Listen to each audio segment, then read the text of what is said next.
Hi guys, welcome back to another video on the channel. It's been a few months since I've been able to get out on the road and record something for you guys.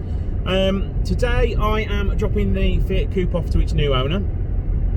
Not sure how much I'm going to film on that, but we'll try and get some video of the new owner if he's up for it. So yeah, it's a long old day today. The roads are still absolutely dead. I've just been to Oxford Services. Nothing's open. There's the Marks and Spencer shop, toilets, and the mechanical coffee machines for Costa. So grabbed a coffee there. Back on my way again now. So it's about another hour and a half till I get there. So not sure how much I'm going to film on it today. We'll see if the guy's up for a little bit of an interview, or we'll a quick video of saying goodbye to it anyway.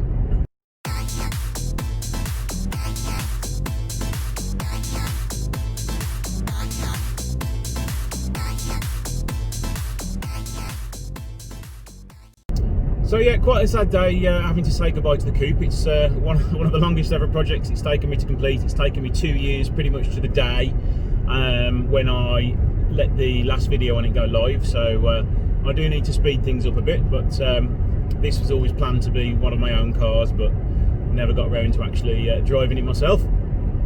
So yeah, once the coupe's dropped off, I am off to collect my next project. I put the feelers out for one of the 3 cars I was looking for, which was another Fiat Coupe, a Punto GT, a Fiat Barchetta. A few people came back to me with a few coupes, but nothing really that I was after. A couple of GTs came to surface, sorry. But again, it was either way too much work to actually make any money out of, or went for far too much money. I was watching and bidding one on eBay, a black Punto GT Turbo. That hadn't been on the road for probably 10 years, so it needed a full respray. It was going to want engine work, interior bits doing. 9 times out of 10 it was going to need lots of welding.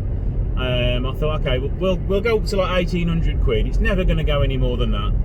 So yeah, it finished last night for 2,800, and that's for a car which probably wanted full restoration, or at least 3 grand's worth of respray to it, and you can buy them sorted for less than 3 grand. So yeah, a bit of a strange one. So yeah, no immediate Punto GTs from eBay or Facebook or anything I like, but a few other people contacted me through messaging on Facebook and offered me a few cars, and this is one I'm going to look at later this morning, and hopefully it's coming home with me. So it just so happens that it's North London, so I'm going to South London now.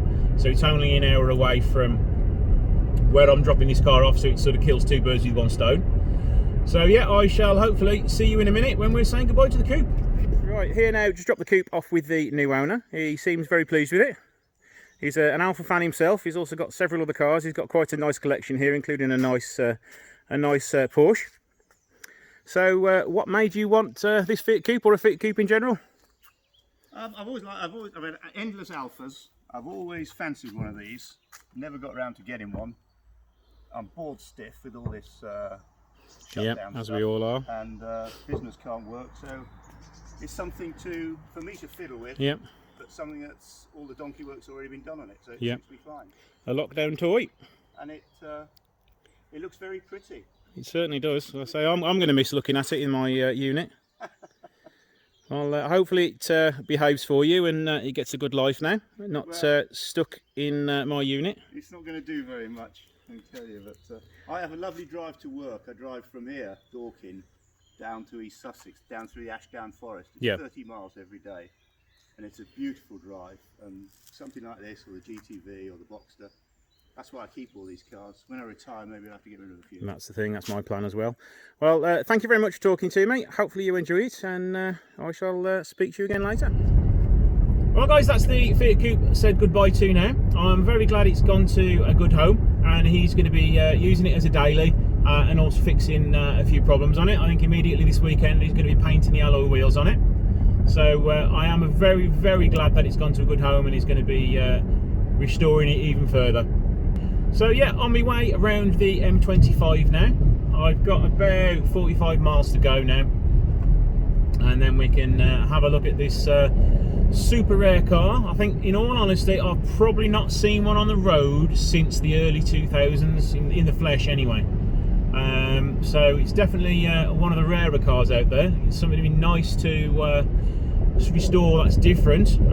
Parts are going to be a bit of a pig to get hold of. But yeah, so we'll see you in 45 miles and we can have a look at it.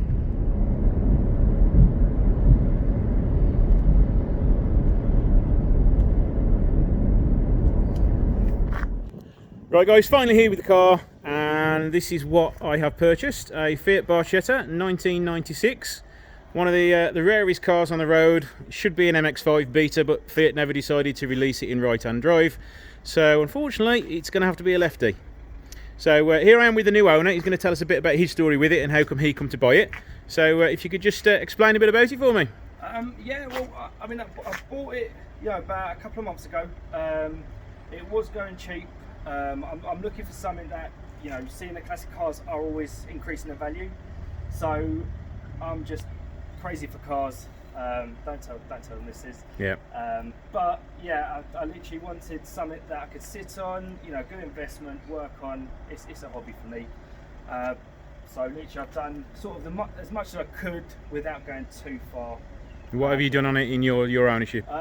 Literally, I've changed the roof. I've given it a good clean because it was very bad. It had a bit of welding done to it, so everything's structural. But literally everything was, deep cleaned inside, in the boot. I didn't get as far as the engine bay, but with this lockdown, she has sat up for a while. Yeah, that's the problem. These cars do tend to sit around for quite a bit anyway. Quick walk around it before I get it onto the trailer. The rear lights are a little bit faded, but that's no stress. That always happens with a car of this age. We've got a crack in this one. A little bit of a dent here. But I bought it with the intention of that it's probably going to want a full respray anyway. Some damage to a door lock here, which I wasn't expecting, so I'm going to have to look into getting that replaced. Needs 4 tyres on it because they're cracked because of age, but they are decent quality tyres. But I do have some 17-inch Abarth alloys to stick on it instead. Main issue is with the front end. It's had a little bit of a knock on this corner. So we're going to want a headlight, repair this wing, because it looks as though they are literally the front of the car, the wings. So it's going to be a nice challenge to repair, but I should be able to pull that out quite easily. The biggest problem I'm going to find is getting parts for these things, because they are stupidly expensive. For a new headlight, you're looking at £500, and a new front bumper, used front bumper, you're looking at 500 quid as well. But if I can source them from Europe, it should hopefully save me a good chunk of money. So right, let's get it on the trailer and get it home, and we can have a better look at it.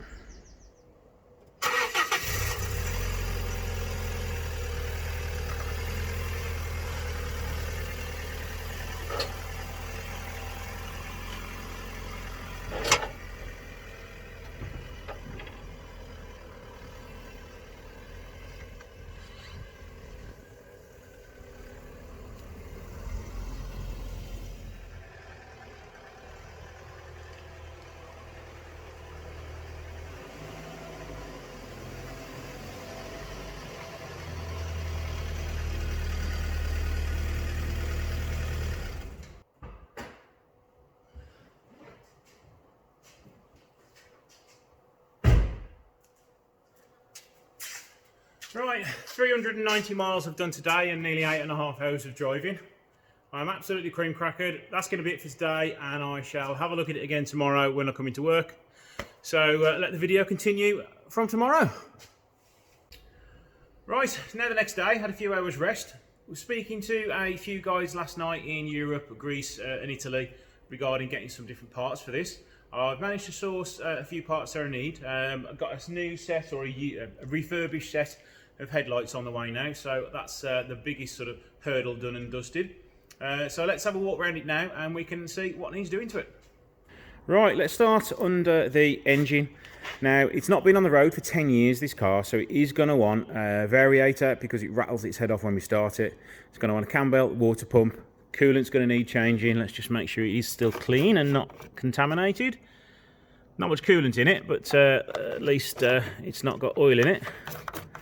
It's more than likely going to want power steering fluid. We're going to want to change the brake fluid as well, because I bet that's not been changed.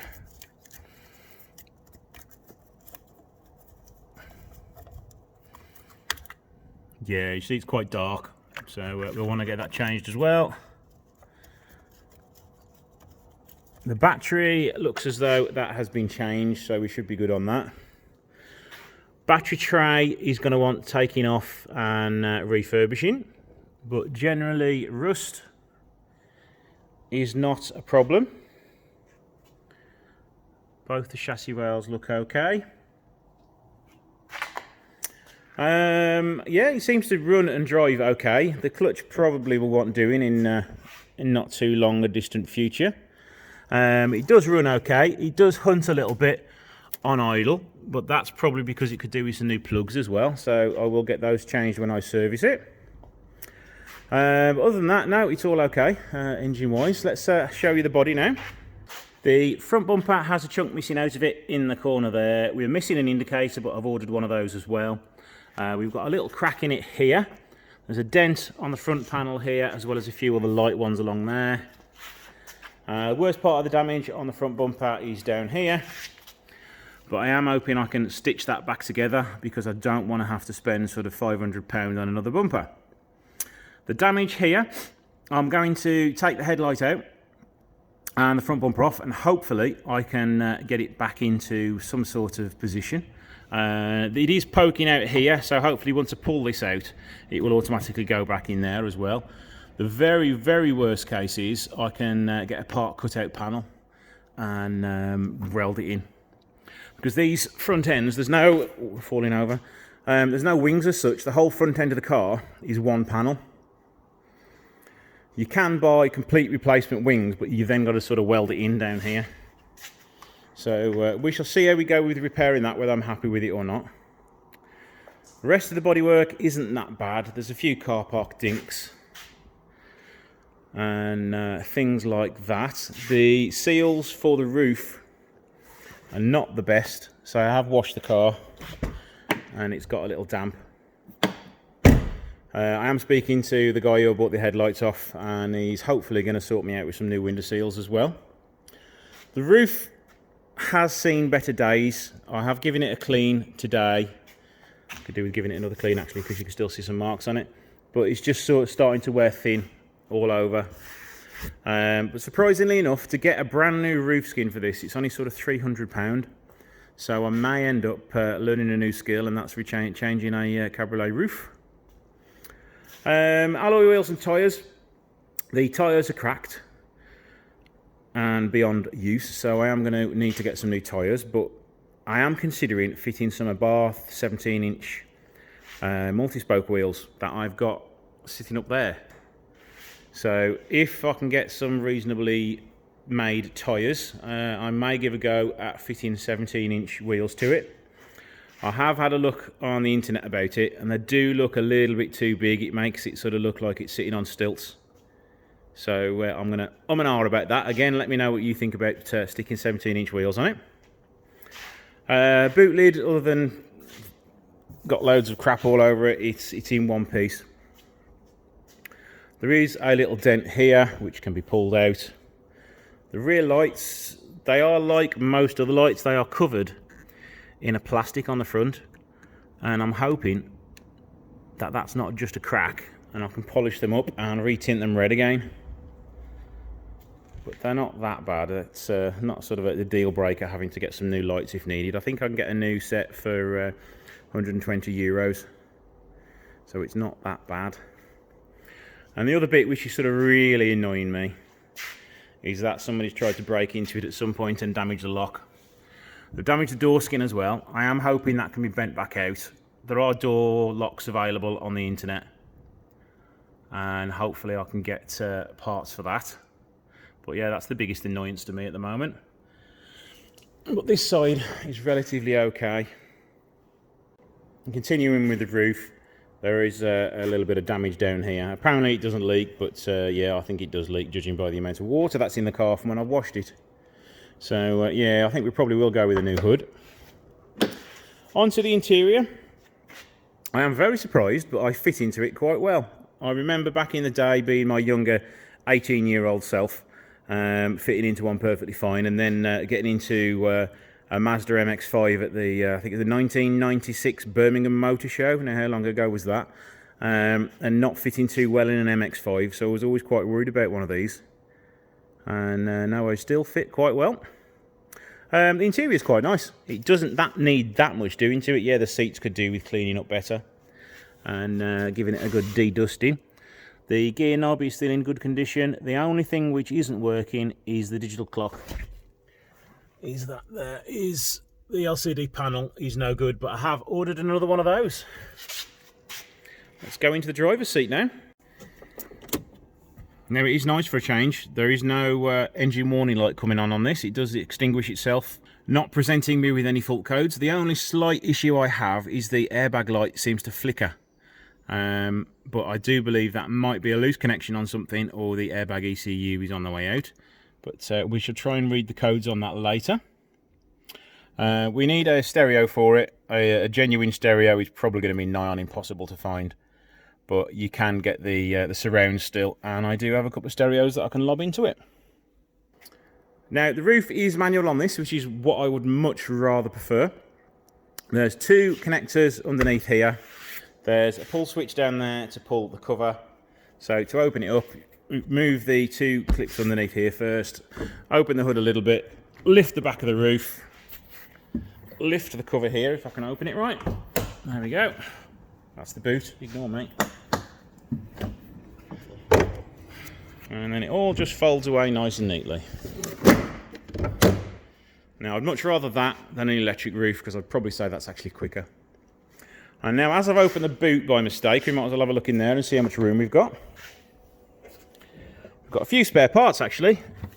They look like roof seals as well. So, we might be able to sort out that leaky roof. A flashing LED for some reason, a rear light cover.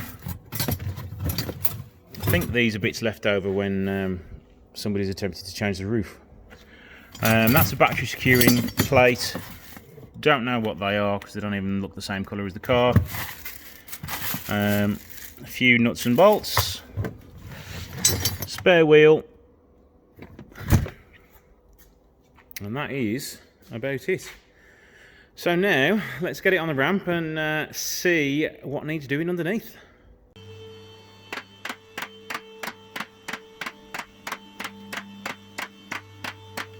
This is the first time I am going to ever work on one of these. It's also the first time I've driven one. They are such a rare car on UK's roads. So let's have a look at what needs changing, and immediately oil filter is definitely due.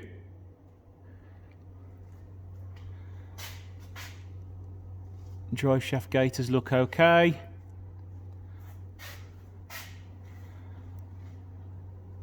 Exhaust front pipe looks okay. Let's carry on down the exhaust. We have a hole in the exhaust there. It's not going to last too much longer there. It's a weird silencer setup. So yeah, we want a exhaust back box by the look of it. Just notice we've got a crack in the rear bumper there, but that is nothing major. Brake pipes now. That looks okay. All the way up to the there is okay. Let's follow it over and round. That looks okay. Handbrake cables look okay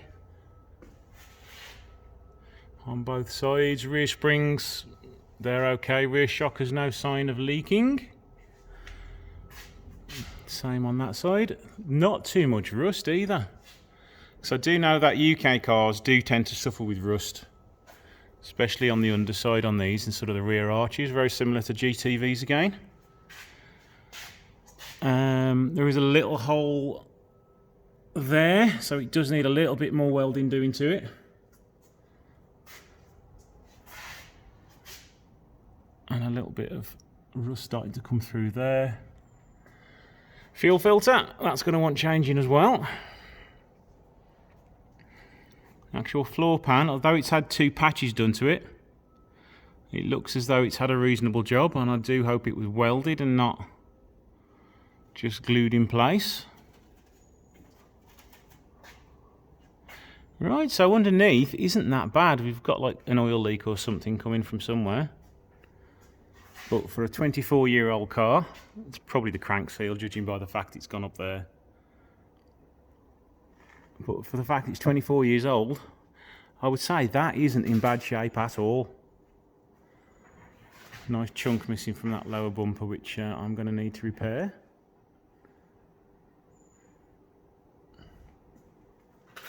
Any damage underneath the bumper I can see here. Just a cracking.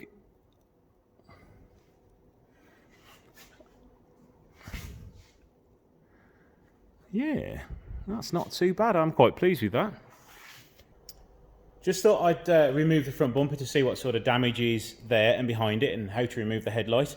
It's really easy to remove the front bumpers. There's just 2 Phillips screws to undo on the bottom of the bumper, and then 4 nuts to undo, 2 each side behind the bumper, and it just pulls forwards. Really easy to undo.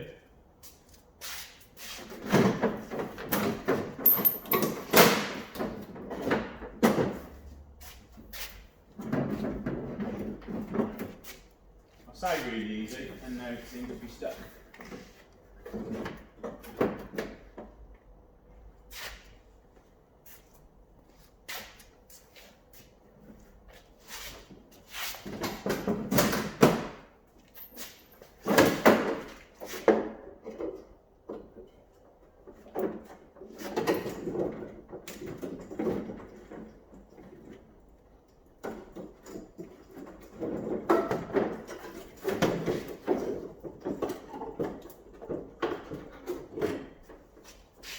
There we go, 1 front bumper removed.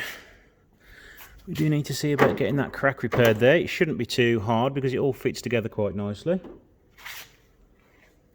I do need to reattach. We need another indicator, so good job I've ordered one of those because it is still behind the bumper. Front radiator, not amazing, but it's okay. Let's have a look how to remove this headlight. It looks like there's a bolt here.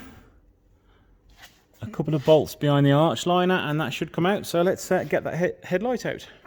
I do like it when Italian designers work smart. Just 4 bolts hold the headlight in, and then hopefully it'll just pop out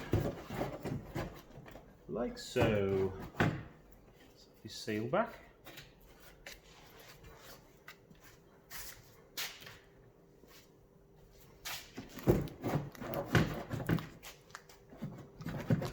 Would have helped if I took the connectors off first for the lights. And there we go. Let's have a look behind this wing for the damage. It's not too bad. Not too bad at all. So what else to say for this episode is we shall leave that there. So guys, let me know what you think of this. Have I made a reasonable purchase? Can I make some money on it? I paid £1,750 for this car. Looking on the internet, they appear to be worth around 6 grand, 5 to 6 grand. So can I make some profit out of that? I think there's a possibility I could make some. But with my heart on this one, I am tempted to keep it for myself for the summer. So we'll see if we can talk the wife round on this one. So yeah, thanks for watching. Please give the video a like and comment below. Let me know what you think. And if you're not subscribed, please consider subscribing. See you in the next video.